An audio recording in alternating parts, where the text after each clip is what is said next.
My name is Scott Dunn. I'm an enterprise coach in Agile for a number of years. I've worked with Paul for a number of years as well, and known Chris a bit, although I think Paul knows Chris definitely better than I do. We help the companies and teams with what they're doing to try to go forward with Agile. And now more and more it's AI, which is part of the reason for this conversation that we wanted to have and bring Chris into it. Because Paul and I, if anyone's watching on the RocketNine side, we've been having conversations about a number of aspects around BDD, but we're going to go a little bit further than that. So that's a little bit about me. Chris, for those who don't know you on our channel, can you tell us a little bit about yourself? Yeah, so I'm Chris Lucian. I'm the director of global software development at Hunter Industries. So we work on irrigation systems and lighting, both in the kind of commercial and residential spaces. And we essentially more or less coined the term or the practice or popularized the practice of mob programming slash software teaming slash ensembling, all those things. But that was like over a decade ago now. And so, yeah, lately just doing lots of really cool stuff with software teaming and AI, agentic, those sorts of things, as well as really heavy focus still on extreme programming, XP practices, those sorts of things, and having a great time with it. Very cool. And Paul? Yeah, I'm a technical coach with RocketNine Solutions. Been working exclusively with the developers for the past, gosh, Scott, it's been 8 years now. Hopefully helping developers become more confident and, able to deliver a solution that's going to satisfy their business and their customers' needs. Awesome. Thanks. So one of the things that and Paul and I had been talking about, as I've mentioned, was around BDD, and I'll just keep it a high level and get your thoughts on that, Chris and Paul, to weigh in on that. Is BDD, for those who don't know, is a practice that's been around a long time. I want to say over 10 years, like a known thing, but like lots of the practices I feel, and for those who are around Agile, you probably think, I don't even know what BDD is. And there you go. So a lot of these practices that Paul teaches to the developers within, or what he would call the hole in the Scrum framework, is, okay, now we kicked off a sprint. What are we doing inside that? BDD is one of those practices that I always liked and appealed to me, but I didn't get to see it take much traction. But recently, Paul's been running classes, and we've had this surprise response to something that seems like it's been around for a long time. And people say, yeah, that thing, and then eyes glaze over and they move on. But we're seeing this resurgence. And I know, Chris, for those who are listening on the RocketNine side, you can go back and find a bit more on the Mob Mentality channel, where they interviewed the authors of a number of books around BDD, Gaspar and Seb. But I thought we'd turn that over to you, Chris, because you're seeing this, you're obviously doing stuff with AI, but you're very well versed in BDD. Maybe you can unpack a little bit, like, why do you think there might be this relevance lately that BDD might be coming back to the forefront as something of interest to software developers? Yeah, so there's quite a lot to it, but maybe I'll start with large language models being used in software development right now are largely inconsistent, and often there are metrics around, how inconsistent they are. But the short story is that these models tend to make a lot of mistakes when writing code, but people want to make larger and larger additions to their code, and they want to avoid those mistakes quite a bit. And a lot of that relies on context. And so when you create a BDD style test, or a piece of automation, or capture the domain in some way that is a just-in-time domain, then these large language models are very much like going bowling with gutters versus going bowling with bumper bowling. I view a lot of automated tests for LLMs as like the bumpers in a bumper bowling lane. And so we might use tests to think about the solution that we're writing. But to an LLM, it will predict the test that goes along with the code and then just write both at the same time, just spits it all out. And so it's not how we use BDD, I think, that's making a lot of value for these systems as humans, but because they're statistical engines that produce a lot of statistically likely code, when it makes a mistake, it can run into and it'll be like, oh yeah, the available this test says that this should have happened instead of that.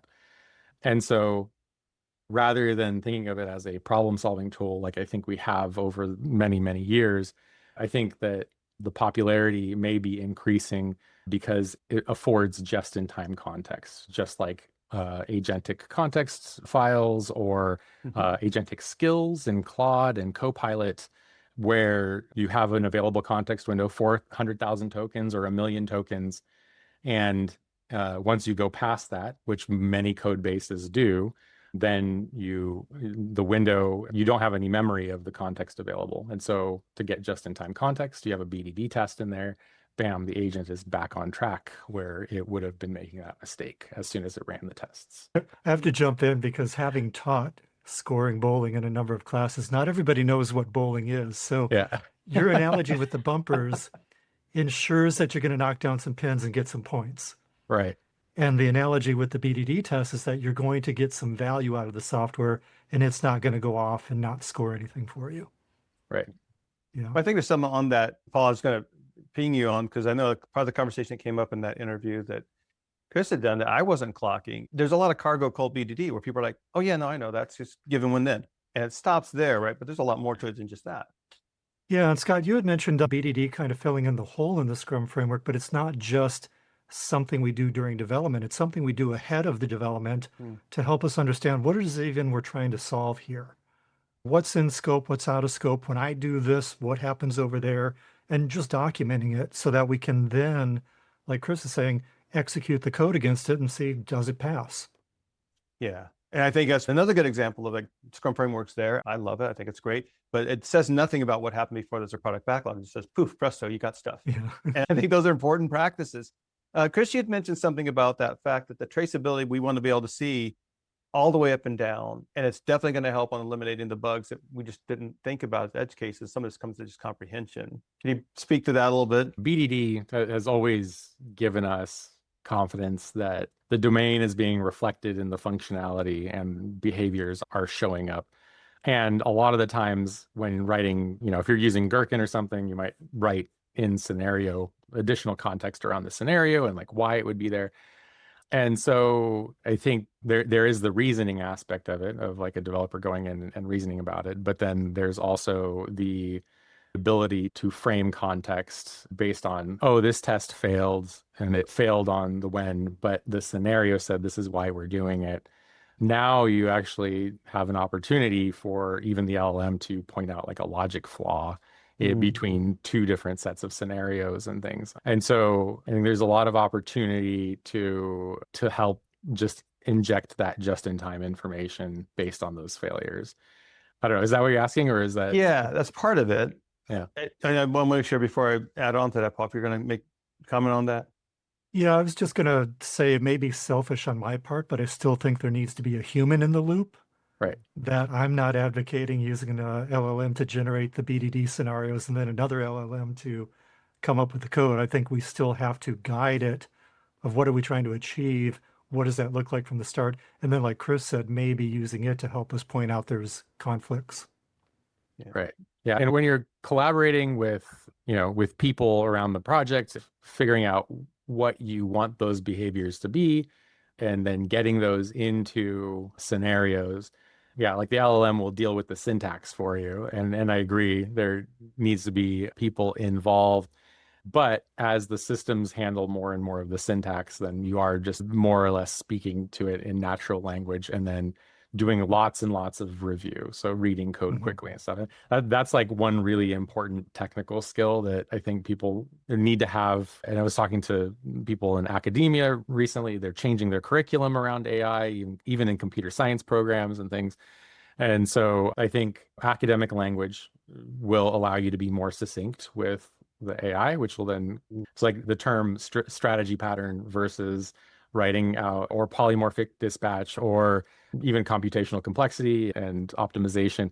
These are all terms that somebody that has that background will know what to say to then get an LLM to do a certain design. So vocabulary is super important. Reading code quickly is super important. And in reading code quickly, all the things that we said about naming and other good practices, clean code, all that stuff still applies. It just it applies in a very different way today than it did 4 years ago. Yeah, it's interesting when you mention natural language. It's easy, it's comfortable, but it's not precise. And it can be interpreted a number of ways. And that's partially why we take our natural language and turn it into something the computer can understand, because that's a constrained set of information that we can then execute against.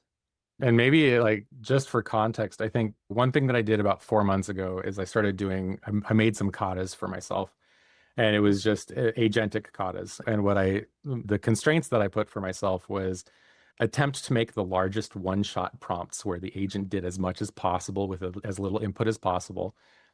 And how can you configure the context, the skills, the tool chain to make it so that it does as much correctly as possible with the smallest amount of prompt so that it will work as long as possible.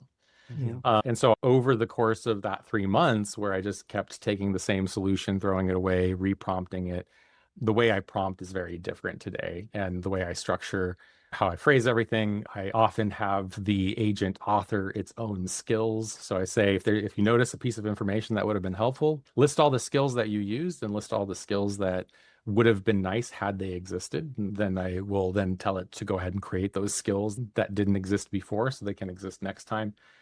And so what I wanted to do was to try and figure out how can I go all in with agentic and have as many of these running at one time. So my workflow currently is to have 3 or 4 different agents, all with 2 to 4 hours worth of work to then come back to me when they're complete at any one time. And then in that, I can go in and review everything. And then I try to generally avoid giving feedback to the agent in that window at the time. And instead, I will work to update the instructions files and the automated checks within the system to make sure that that same problem is impossible to reproduce in the future. In that way, you put up more and more of those guardrails and bumpers and things along those lines over time, and you start to get something really great. Toward the end, I wanted to make them run a little bit longer, so it'll do a security analysis at the end and then a mutant hunt for mutation testing at the end as well. So it's something that developers wouldn't normally be diligent about through a checklist. Yeah. That will happen automatically at the end of each of the prompts now. And then those agents and skills are shared across many developers now. So the process becomes more and more uniform across the entire group of people doing prompting. So my prompts are very large compared to, I think, what people tend to expect. Because I think it's very boring to work with agentic. And so I found 2 ways to have fun. One way to have fun is to make things really, really small where you have a really fast feedback loop, but it still has a lot of pauses. And the other way, the way that I've come to prefer is to do the plate spinning model where, if I am waiting at all, I always start a new agent on something new. If an agent is waiting for me to respond, then I don't do anything new except for go and make sure that that agent can continue. And the goal is to have as few agents as possible currently working while still prompting for as large as possible amounts of work that I'm confident that it will actually give me something usable when it comes back. So that's the plate spinning. So spin it as fast as you can, and then move on to the next one, spin it as fast as you can, and get as many plates as you can going. And then when they come back, then you have stuff to come in. And that gives you lots and lots of changes. But if your context and your automated checks are in such a way that you can evaluate for all those things, then you can uncover problems very quickly and improve the agentic flow.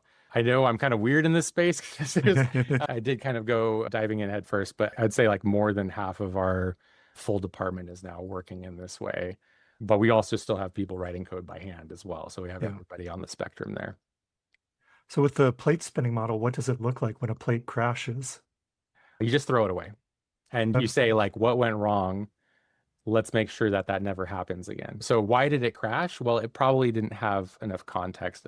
I would say my favorite measure right now is this thing that all of the LLM vendors are trying to optimize, which is the mean match ratio, the MRCRV2. And this is all like going from like the 256 tokens to the million tokens, and everybody's trying to get to that goal. And so the mean match ratio, I'm looking at what like the published Claude benchmarks. So these are all Anthropic leaning. But if you have 256 tokens and you're using Gemini, they had like a 59.1% retrieval. But when you went to 1 million tokens, it was only 25%. Claude Opus is like 91% at 256, and then only like at 78% at 1 million, which is like a huge breakthrough moment that fairly recently came about. What that means when we're talking about working on code is how much of that context is relevant and how often is it going to ignore you.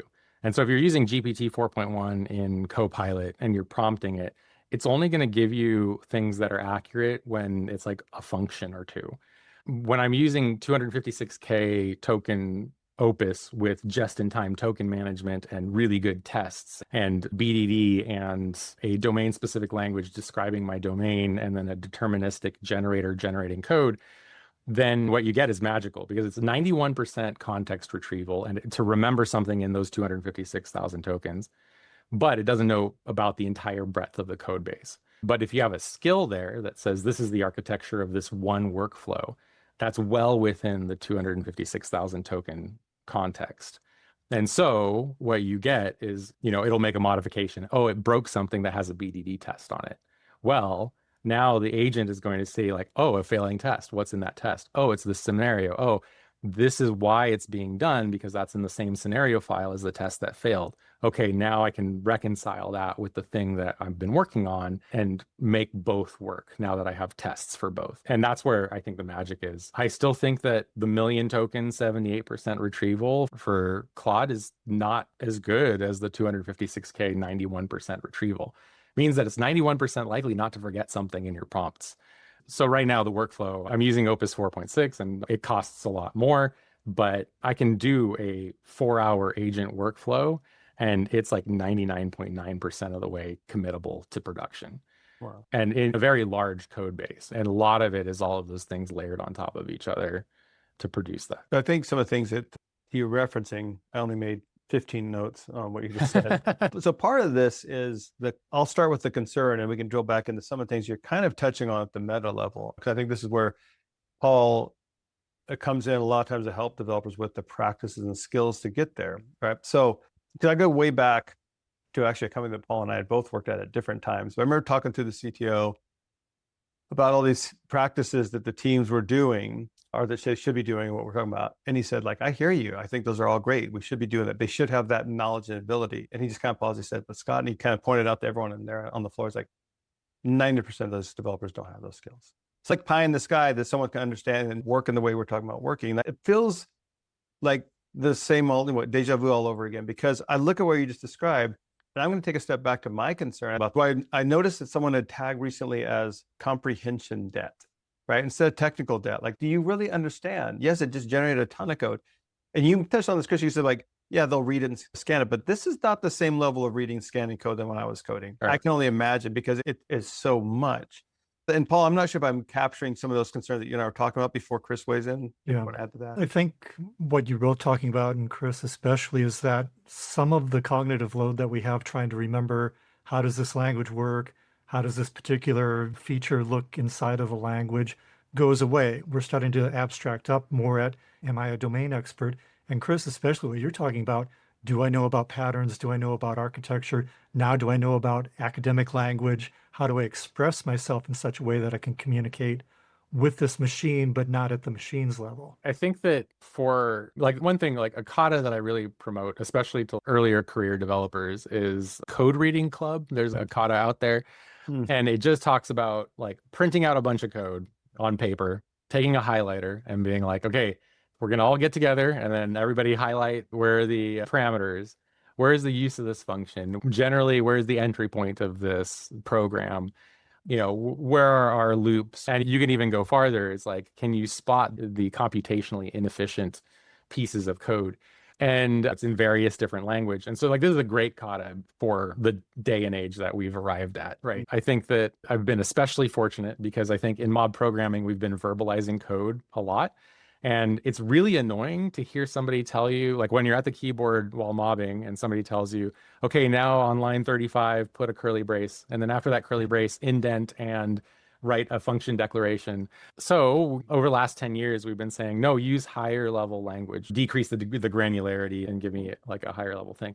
And so where that broke down in mobbing, I think, was when somebody didn't know what a strategy pattern was. I was like, oh, just use a strategy pattern. Everybody like blank stare. Okay, can you give me lower level navigation? And so every time I heard that question, can you give me lower level navigation? that was like an obvious, like, hey, this is like a good thing to do a kata on, like lots of katas, because it should be like, if you hear me ask for a strategy pattern, it should be like, bam, like I can just write it out. And so I think over the last 10 years, everybody that's been mobbing has been in a really good space because everybody in the navigator role has been learning how to prompt well, because I view navigating very similarly to prompting in that sense. And like, especially, or if you're going to a group that's having a problem and they need like the rubber duck in the room, often you end up being that role. So either the navigator or the rubber duck role to the LLM or to the agent, really, and you can get some much better outputs. And so when you talk about comprehension debt in that way, I think that, that's a little bit of what you're talking about. Can you read the code and then can you describe it? I was talking to a professor who was trying to adjust their curriculum for the modern world. And I just learned that one of the universities nearby had like launched their AI thing, which was just like a rebranded version of computer science, but with like LLMs for everything. And I was like, look, take all of your questions where you'd have students write code and then just show them the code after it was done and have them give you the question that resulted in that code. Wow, yes. And so when you're talking about trying to study this, it's like, what prompts would you have given to produce this code is a really good way to test somebody's knowledge of what they're looking at, right? So if I can pick out a strategy pattern that was implemented versus like maybe just a whole list of like switch statements and be able to describe what the differences are between those two, that means that I'm going to be able to prompt a lot better than somebody that doesn't really know the differences. Or they would have to be much more verbose to prompt either solution. I think you're hitting some of this concern I have about what is that level? For those who don't know about Chris and what they've done there at Hunter, and he touched on mob, and it's like, yeah, that was 10 years ago, whatever. But I think maybe you wouldn't know about from hearing just that, is that what that lends to, and I'm curious to hear where you two think this goes, is built into the way that you had all been working is an incredible amount of knowledge share. Whereas for most people that might be listening to this podcast, the dilemma of, I hope so-and-so doesn't get hit by the bus because they're the only ones that know how the payroll system works, right? Or I hope John doesn't win the lottery because he's the only, right? So we got these knowledge cells, which that's not the issue over at Hunter. So in the same way, I'm seeing this pace as we're talking to companies. It's one thing to learn something new for software development. It's always been a challenge. It's always changing. And that's why we have the people in this field that are learners and love to learn. But the speed of the change of AI is still, I'm amazed. Like I can't miss a week of what's happening out there because it can be game changing. I think Opus is a good example. Like, oh no, that changed the game. This isn't just a new model. This is significantly different and more powerful in that way. Maybe you could unpack a little bit of that. And I think on that same note, I'd like to hear from you, Paul, as well on so figuring out, let's just take a company that has no idea that we do knowledge share at all. I sit at my desk, I do my coding. Now I'm doing it with Claude. Cool. But no one's sharing. There's no practices. There's no structures or rhythms or any of that stuff.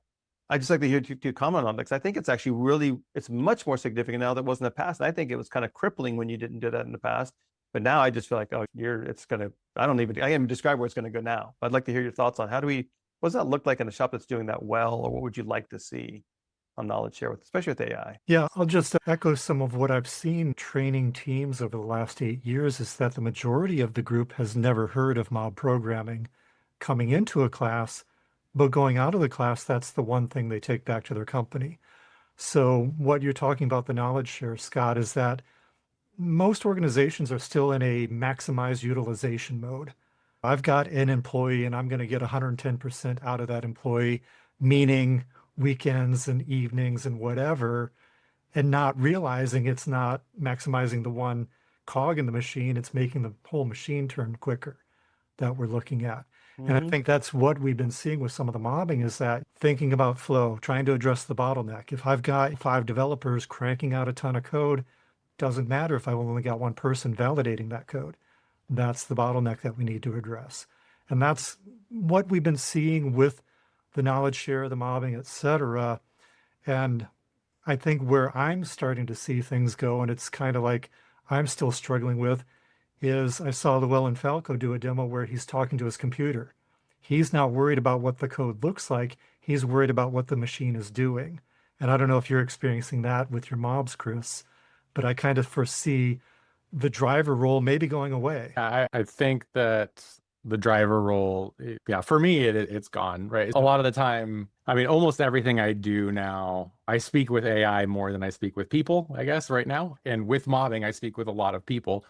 And I would expect that it's more born out of this desire to solve the problem permanently rather than repeating yourself. And so I think in software development, we're uniquely knowledgeable about automating repetitive processes.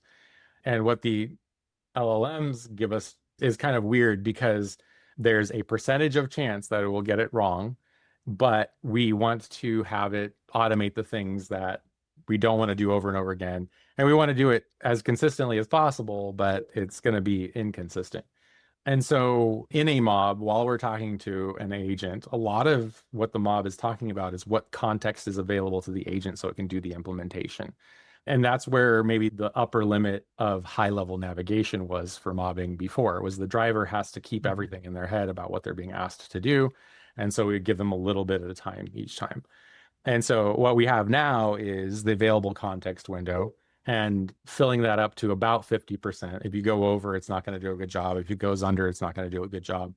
And so when you're at about 50% of the context window and it knows as much as it can and can get just-in-time context going forward, then you can set it off and it goes and does its own thing. And then it comes back and you're like, ooh, that looks pretty, that this is incorrect and this is why. Then you can go back and look through the chat. Like one thing that I see people do a lot is read what the agent's doing.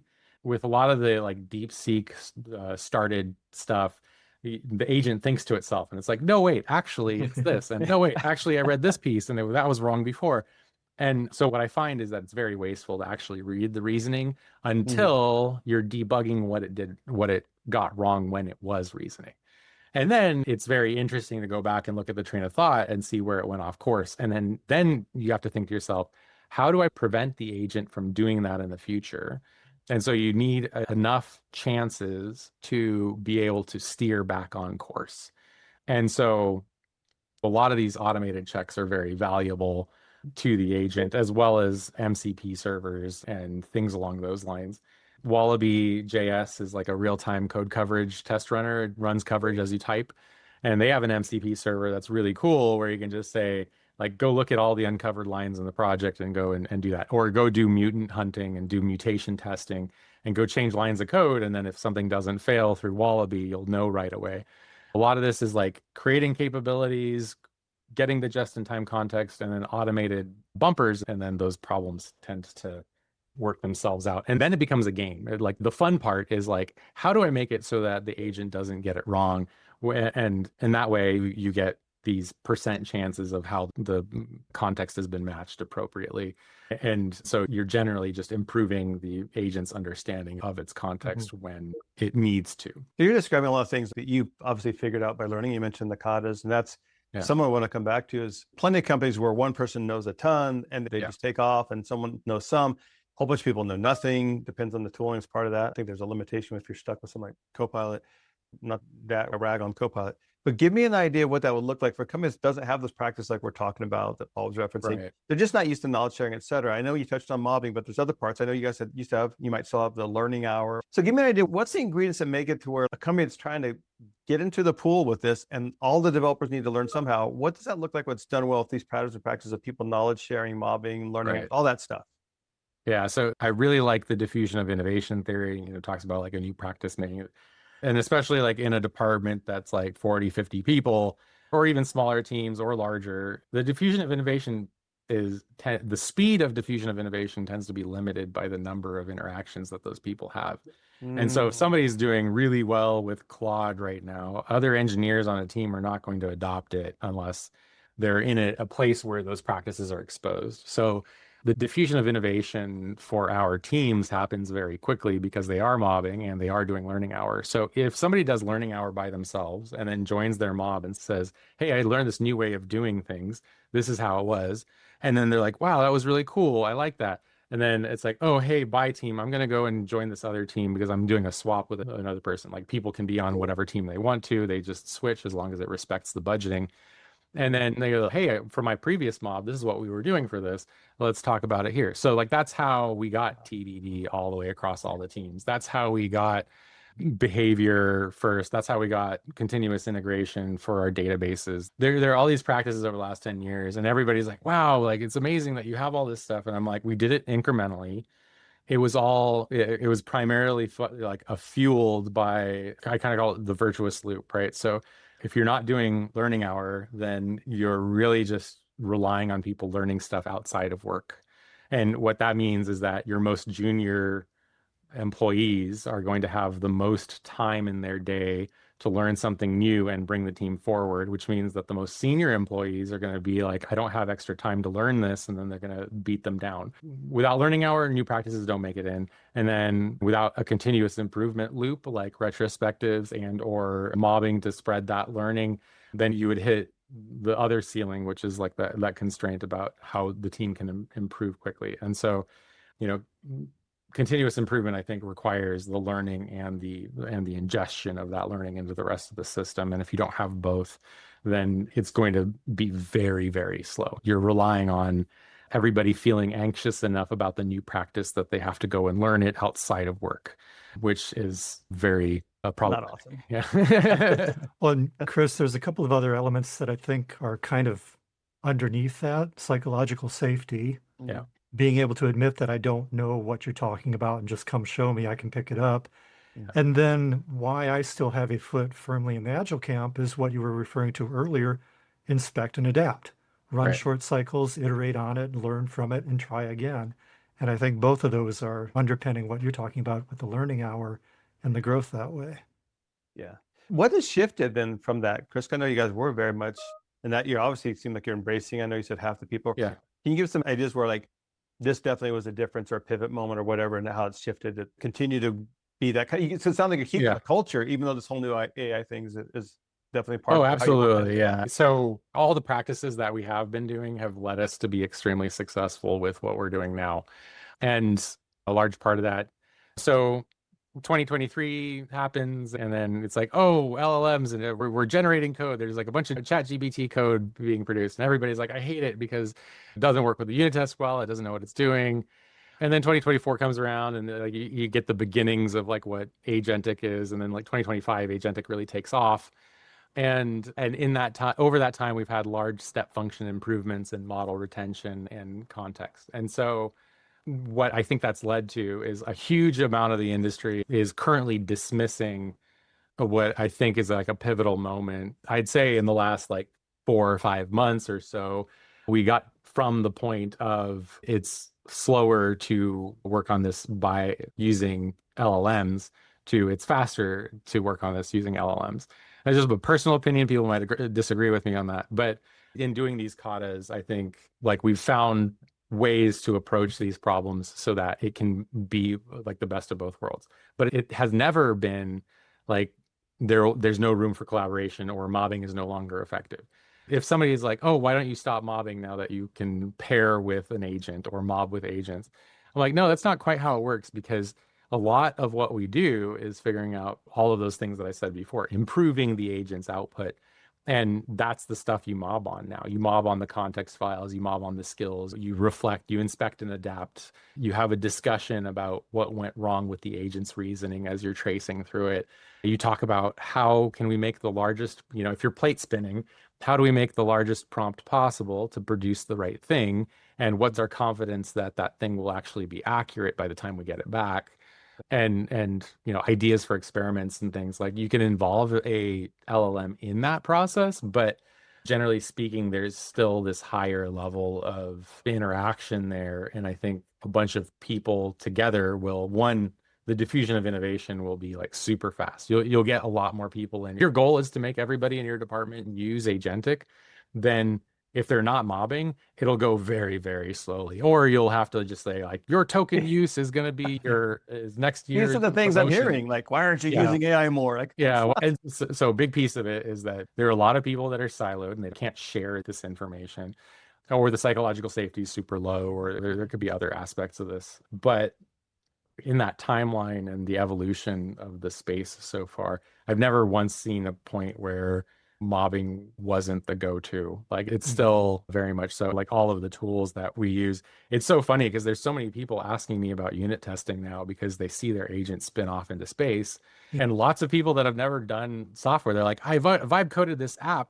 What do I do now to like, because I can't maintain it anymore because the agent won't get it right anymore. And so like to these vibe coders, I'm like, ask the agent to start unit testing. Like then they can go on a lot longer than they did. And that was like a really interesting thing for them.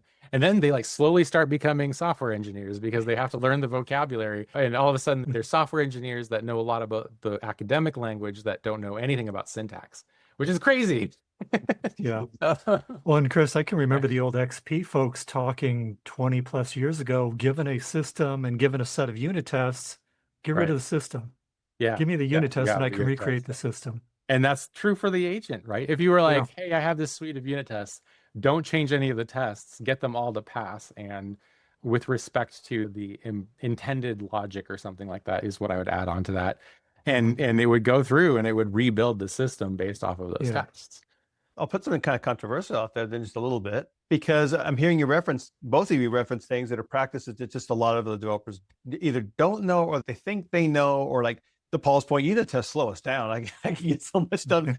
So it sounds like, is there a case to be made that even in this agentic world where like, no, cloud code is just crushing, that they should still come back and like, if you don't understand unit tests really, if you don't see the value of BDD really, pairing, mobbing, you should go back and make sure you learn this, because you're probably hurting yourself without even realizing. Is there a case to be made they should go back and know those practices? Yeah, absolutely. So it's all based on, well, so one, it's all based on the available tokens versus the amount of context. And so, and it's just a hot take, but as I say this to people, I think I often get nods. When you have 256,000 tokens and you vibe code an app, it's going to work right away if you are using Opus 4.6. as long as it's within those 256 tokens, because it can predict everything that's going to be within that constrained piece. And then either you need to adopt something like unit testing to keep it on track, or, keep the bumpers in place, or you need to know microservices architecture to such an extent that you can make enough 256 token microservices and then understand the architecture at a high level. And so I do think that we're sort of at this weird ceiling where, like, yes, we're expanding the token limits, but you can see in all of the charts that the like mean match ratio is lower for higher amounts of tokens. And so right now, at least, and until there's some other big breakthrough where we have 100% mean match ratio to 10 million tokens, we're at this place where we have to engineer for scalability, and that still requires all of these things. And so if you're not doing mobbing, then you're not sharing the knowledge. You're not thinking about these things at a high level. You're not exchanging that information with other people. If you're not doing unit tests, then once you exceed your context window, you don't have any bumpers, and then you go into the gutter. When you're not capturing your domain in your tests and you're using poorly named variables and things like that, then you're just giving the LLM permission to begin to get it more and more wrong. Your domain and your behaviors that you're trying to capture are going to deteriorate over time as the naming is poor. And so I don't think any of this goes away. Good to hear. Good to hear. And you also emphasized about the learning hour, which I thought was really powerful. I'd never coupled the learning hour and the mobbing and how those are a virtuous cycle, which I think is really great. Because I mean, I don't know about you, Paul, but the number of companies that I know that have a dedicated learning hour, like they mean it sincerely. Yeah. Pretty few. Yeah. I had one example. I've been watching somebody do a playthrough of Moria, one of the old roguelikes. Okay. And doesn't really know how it works. He'll like encounter an item and go, what is this? Don't know what it is. And I think back to when I learned the old roguelikes, we would go to the computer lab and play it, and somebody would find something and we would share it in the room. Yeah. And that way we built up the knowledge of what the game was, what the artifacts were. And it's something similar that we see with the mobbing and all the different agentic tools that you're dealing with now. It's not somebody stumbling around trying to figure it out and going to look up something online. It's like, hey, look what I found. Come over here and let's share it. Yeah. Yeah, no, I think that's powerful. Well, it's a great take. I think that's a good point to wrap, but the time flew by. So I appreciate that.